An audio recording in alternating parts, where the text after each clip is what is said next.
ciyaartu sidaasi ayay ugu xiiso badan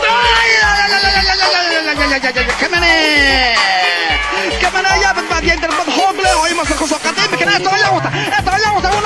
ولا سيارة اتابعنا سيارتك ستة دفعات صدقني لو رد مصر عياد لكن كاميرون ayaa loo dhigay koonaha weyn ku soo wareejin doona ciyaartan yar koonaha sanaya ku doona si u dhacdo aniga goor dhow ku wareejin doona stuudiyaha Cameroon ayaana laadan doonta waxa laga yaabaa halkaas inuu gool ka soo socdo oo ka dhasho laakiin ato uu la galay saddex qof oo ka tirsan Masar ayaa qabtay oo isugu tagay hadii aanay si ayeen lahayn ato kooxda kubadda cagta ee magaalada Inishade FC20 ee dalkan Holland oo uu hogaamiyo tababare Steve McLaren tababarihii hore ee qaranka Ingiriiska ayaa xalay si muruga leh looga saaray ciyaaraha isreebreebka ah oo ay rabeen in ay sanadkan kaga qayb galaan wareegga hore ee horyaalka koobaad ee Europe Champions League. tababaraha FC20 oo hore uga cadhaysnaa ciyaar eber ahayd oo kooxda Sporting Lisbon gurigooda ku dhex martay ayaa markan islahaa kooxdiisu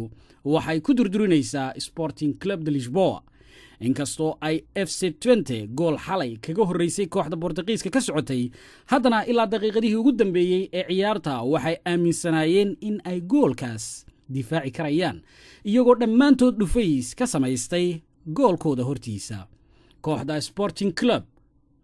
ayaa u baahnayd gool keliya si ay uga qayb galaan Champions League waxaanay goolkoodii iyo riyadiiba rumowday dhammaadkii ciyaarta daqiiqadihii ugu dambeeyay markii uu xitaa gool welihii weerar u qaaday goolkii loo baahnaana madaxa la haleelay kubadda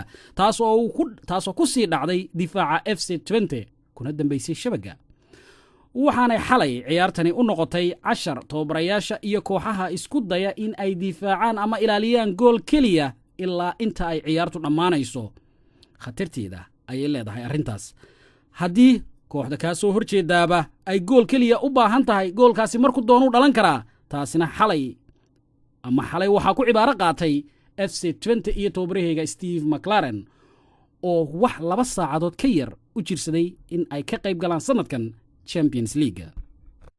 madaxa ugu sarreeya kooxda kubadda cagta ee Bayern Munchen oo hore u ahaan jiray ciyaartoy weyn oo caan ah Franz Beckenbauer ayaa mar u dhowaanta shir jaraa'id qabtay daboolka ka qaaday in ay naadigiisu Bayern Munchen sanadkan si aad ah isugu diyaarinayaan guulo hor leh in ay soo hooyaan taas oo aad moodo in uu ula jeedo iyo culays weyn lagu saarayo tababaraha cusub ee kooxda Louis van Gaal oo haatan noqday tababaraha cusub ee Bayern Munchen.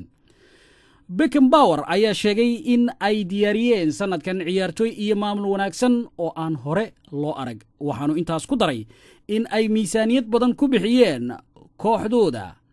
hadday noqoto soo galashada ciyaartoyda iyo xagga farsamadaba. Franz Beckenbauer madaxa kooxda Bayern Munchen oo wax laga weydiiyey guulaha ay sanadkan naawilayaan ayaan yaraysan ciyaartoydiisa waxaanu sheegay in marka ay u yaraato ay rabaan in ay hanato kooxdiisu horyaalka Jarmalka ee lagu magacaabo Bundesliga iyo in ay noqdaan 4 kooxood ee isugu soo bixi doonta kama dambeynta Champions League oo ah koobka koobaad ee kooxaha Yurub. waxa haddaba markan isweydiin leh oo loo joogi doonaa sida ay ugu heshiinayaan wararka iyo arrimaha kooxda kubadda cagta ee Bayern Munchen tababare Louis van Gaal oo ah nin aad saxaafadda araadiisa ugu gudbiya iyo Franz Beckenbauer oo ah ninka keliya ee laga dambeeyo Bayern Munchen. waayo Louis van Gaal ayaan ahayn nin ka gaabsanaya marka ay saxaafaddu hortimaado fikirkiisana u gudbiyo isagoon kooxda kala tashan. goolwalaha Manchester United Edwin van der Sar ayaa lagu soo waramay in uu 8 week garoonada laga waayi doono. van der Sar oo 38 jir ah ayaa dhowaanta dhaawac ka soo gaaray ciyaar Jarmalka ku dhex martay Bayern Munchen iyo kooxdiisa Manchester United. tababare Sir Alex Ferguson ayaa laga yaabaa inta ka horeysa bisha October in aanu soo safi karin goolwalihiisa koobaad waxaanu markan jaleeci doonaa cidii bedeli lahayd Edwin van der Sar waxaanay noqonaysaa in uu kala doorto Ben Foster iyo Thomas Kuchek. Alex Ferguson ayaa hore si aad ah oo cad u ammaani jiray Ben Foster oo 22 jir ah waxaanu sheegay in uu u qalmo in uu kooxda xulka qaranka England goolka aan looga wanaagsanayn wakhtigan xaadirka ah waxaanu inta badan la sheegaa in uu mustaqbalka bedeli doono goolwalaha weyn ee kooxda Manchester United Van der Sar oo hore uga fadhiistay qaranka dalka Netherland hase yeeshee weli uu ciyaaraha naadigiisa Manchester United isagoo 38 jira Manchester ayaa dhowaanta 9 August ciyaar ay isaga hor imaan doonaan kooxda Chelsea waxaana la ogaan doonaa in kooxdu ay markan ka soo kabanto Van der Sar oo ah nin ama goolwale la isku halayn karo barnaamijkii sportiga ee hoyga Soomaalida Holland maanta dhageystayaal intaas ayuu inoogu eegyahay ciyaartu sidaasi ayay ugu xiiso badan كمان يا بدباد يندر بدحوق له هاي مصر خصو قديم كان اتولعوتا